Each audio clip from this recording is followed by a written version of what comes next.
Take a 100 user account, okay, times my cost of, per user, all in, I'm going to be right at that.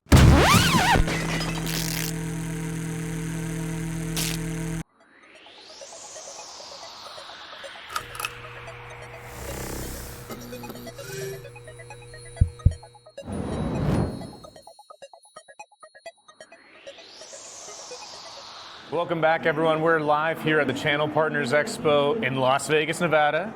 On this episode of Cyber Confidential, brought to you by the Managed Service Provider Association of America. I'm here with Jay Morris from KeyStone Solutions. Jay, welcome to the show. Thank you. It's great to be here. All right, Jay, give us a scoop.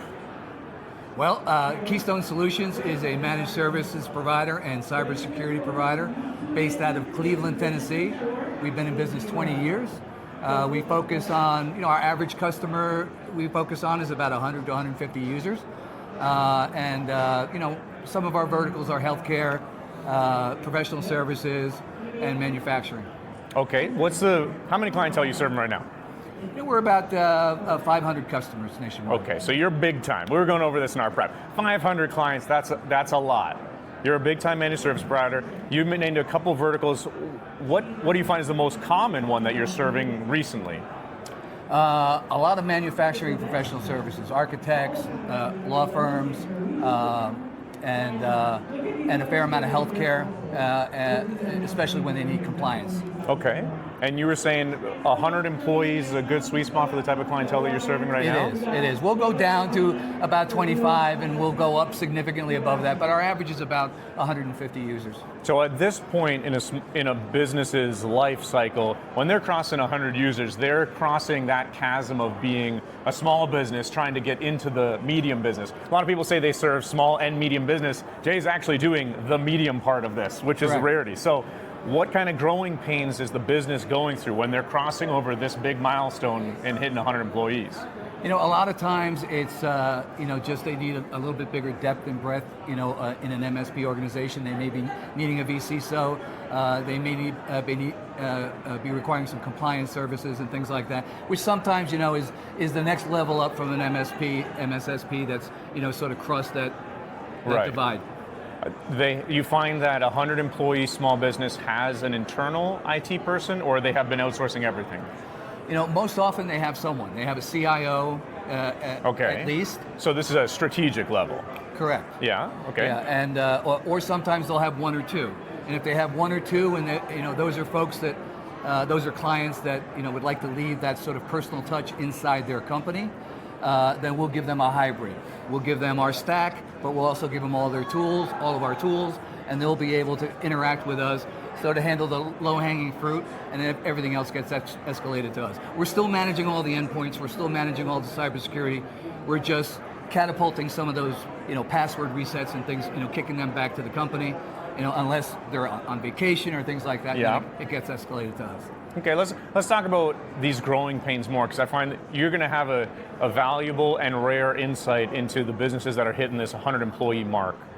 A lot of managed service providers are serving smaller clients, so this can be somehow where they look to the roadmap of getting their clients to grow. So one example would be a reasonably small financial services firm, about 25 users, and they had just gotten to the point where the clients they're dealing with and the services they're providing are now pushing them into a much higher level of compliance, including GRC, and that's where we were able to come in. Their current MSP, just didn't quite have that horsepower. It was sort of a small, two guys in a truck, so to speak. Yeah. And they just wanted to move up to that next level, and they were a perfect fit for us. And what was the before and after experience for them? The before and after was they were either going to have to go hire their own CISO, okay, or find a provider that could also offer that service. And because we provide a service that's part of our IT team's service stack, which also includes compliance and GRC for a very small uptick in the price, they now get all their pen tests, all their GRC documentation, all their compliance information, all filled out by us, so now they don't have to either go out and source that, they don't have to get an annual pen test from someone else, and they don't have to perform all that work themselves. We're able to do it for them. You're touching on like some of the primary core benefits of outsourcing to a specialized provider, being the MSP in this case. Yeah. How much would a small business have to pay in salary for a CISO if they're 25 employees? What's the going rate? It's over 100. Yeah. Yeah, it's over 100 and probably under 2, but depending on the market. Okay, so that's a significant chunk of money. Right. How easy is it to find a CISO if you're a 25 employee financial services company? Well, I have, my experience is it's pretty tough right now. Yeah, okay. Yeah. So these are the growing pains. Like if you find yourself in this position and you're looking at compliance requirements, which is like impacting many verticals now, if you're comparing hiring someone internal, the cost of that decision is at least 100 grand, 150 grand when you take into account all of the mandatory employment costs. Right. So that's the comparison, and that's just a single person with a hiring process and a recruiting fee probably at this level. And you take a 100 user account, okay, times my cost of, per user, all in, I'm going to be right at that, and that includes CISO, but also includes all of your managed services, all of your endpoints, EDR, MDR, SIEM, everything. And even more importantly, like that tech stuff is good, but I think more importantly is the resilience that comes from having your team's diverse brain versus the same amount of money, but just placed on a single human being that does one thing, and they have one set of experiences, and they can only do one thing, and they go on vacation for 4% of the year too. So, well, if you went out and tried to hire a CISO with the depth and breadth that our whole organization has, that'd be a $400,000 a year position. Totally. Probably. Yeah. Okay, so compliance was one of the triggers that you had mentioned in that growing pain story. Do you find compliance being the trigger that is getting a lot of clients to come to you? When they need compliance, yes. I mean, let's remember there's a lot of companies that don't require compliance, right? They don't need it either because they're not storing customer information or they're not in a field where they need to. So, but yes, in that space, in the compliance space, it's probably one of our fastest growing sectors. Okay. I find that a lot of MSPs look at compliance as like a silver bullet that's going to like just bring everyone to them, and leads are going to come as laydowns. Is that your experience? No. Okay, so not at all. So the stick in the carrot and stick analogy is not getting people to just lay their money down. No. So how do you make this conversation so that you can show the prospective client the return on investment? Because that's got to be why they do it.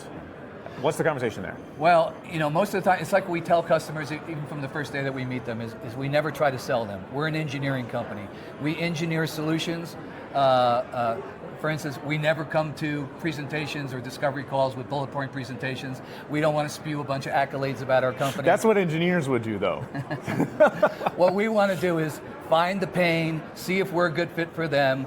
Are they a good fit for us? And if we can deliver a good value proposition, all the selling is always done at our reference level. We give them 3, 5, a half a dozen, however many references they want. Sure. Reach out to the customers and ask about the experience, right? Because at the end of the day, bullet points and promises on presentations don't mean anything. It's all about what does your MSA say, what does your SLA say, and how do your customers feel about you? Let's go back to this financial services thing. Because what compliance framework were they impacted by? Like, what they had to get on board with? SEC compliance. Okay. So they were publicly traded. Yes. Okay. And that SEC thing it's now almost 2 years old. Is it 2 years old or a year and a half old? Time dilation. Anyways, what was the return for them? Like, they got compliant. Now they can bid on bigger contracts, or they can serve larger clients. What's the return on investment? I couldn't speak to their exact return, personally, what they gained from it, other than peace of mind. Okay. That was the biggest thing that they needed was, they never felt that they were truly in compliance, and now with us, we're SOC 2, Type 2, through and through, up and down, no exceptions. And that is, that a lot of times when in the compliance world, that's the silver bullet you need. If you don't have that, then... So this is part of their risk management. Correct. Okay, so you're talking to their board, even at 25 employees, they're going to have a board, and the board is motivated to manage risk. Yeah, and when you're talking about public companies, we end up at, when we're their compliance side, a lot of the time, we're sitting in at least some factor or portion from, in those board meetings. Yeah. Because that's the strategic partnership you have with the clients. Well, we're their CISO, right, yeah, Totally. Exactly. So we are, On the basic level, we're their vCIO. Right. At the compliance level, we're their vCISO. Okay, so you're answering, in this case, to shareholders and their board on their risk management strategy, not just for facilitating the delivery of value to their clients, but how they continue to operate with duty of care. That's correct. Okay, great. What about CMMC? Are you covering that for some manufacturing clients? Not right now. Okay. Not right now. Why not? Because it sounds like that should be part of your profile. It is. It's just it's just another level that we're working on. So what's the bread and butter then in terms of like compliance frameworks that you're engaging with for clients? It's typically HIPAA, NIST, the financial services side of compliance, and again, I'm not an engineer, so I might have to. HIPAA's a fun one to talk about. To my vCISO. Let's talk about HIPAA. Want the answer to that? Because I think you have a unique perspective on this. A lot of MSPs that talk about HIPAA are talking to small clinics, like small dental clinics, physio, that kind of stuff, who don't really take HIPAA seriously. Right. They don't. Honestly. Actually, almost none of them do. So who in your portfolio of clientele take HIPAA seriously? Small hospitals. Okay. Yeah, definitely take it seriously. Larger dental practices and healthcare practices that are multi-location. So like a dental group. A dental group. Yeah. We have one that is growing 5 or 6 locations a year. They're probably up to 20 or 30 now. So. And why do they start like what milestone do they cross where they start caring about it? It's different for everybody. They saw something on it, and it's made them worry, or their investment group, maybe they're PE driven, so that PE group has someone internally that's like, you guys got to get to this point. Again, for risk management. For risk so management. this isn't a stick for them. This is the carrot. Like they're intrinsically motivated because they get to a large enough level where the shareholders in the business want predictability, and they don't want to wake up to a $250,000 ransomware bill. Correct. Exactly. So this is how they get proactive. It's a backstop. Yeah. Exactly. Yeah. And this is how you present it. It's an insurance it to them. policy, basically. Sure. In its own. Besides cyber insurance, it's kind of its own insurance policy. Right, the proactive investment. Correct. Okay, great. What are you doing here at the Channel Partners Expo? Well, we sell a lot through the channel. We're a big Telarus partner, and we've been coming to this show. I've been coming to this show now since it started. Before it started, it was called something else. So it's almost like, by habit now, you just have to be here. Yeah. You see so many familiar faces Sure. that and work with every day. So it's good time to catch up. It's also a good time to have meetings with new partners that we may not have met yet, that aren't selling our services, and we're trying to convince them to do that. So. Cool. What's your big milestone goal for the end of 2025? We're going to try to grow by another 50% in 2025, and we're sort of on track for that. Where do you see the healthy growth opportunity in the small and medium business market in the United States? Where do you see a good opportunity for serving value?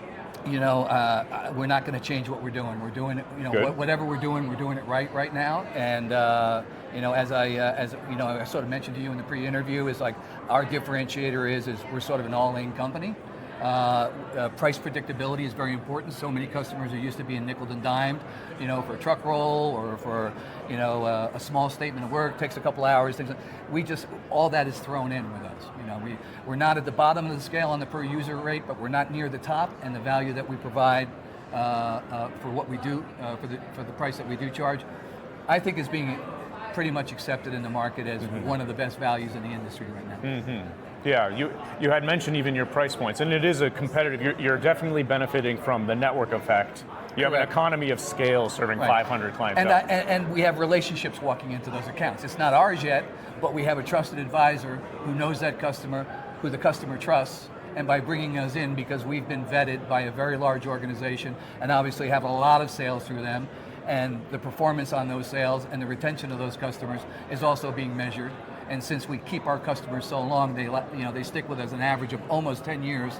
There's a reason for that, and that plays very well in the channel, because let's remember what they're after. It's residuals for as long as they can last. Yeah. Excellent. Well, we're here with Jay Morris at the Channel Partners Expo in Las Vegas. That was a deep dive on the growing pains for the small businesses trying to make that jump to become medium businesses. There's a lot of stuff that goes into actually growing the business, and Jay can help you make sure that you exercise duty of care and get the predictability with both operations and risk management. Jay, great to have you on the show. Thank you so much. It's a pleasure. Enjoyed this episode?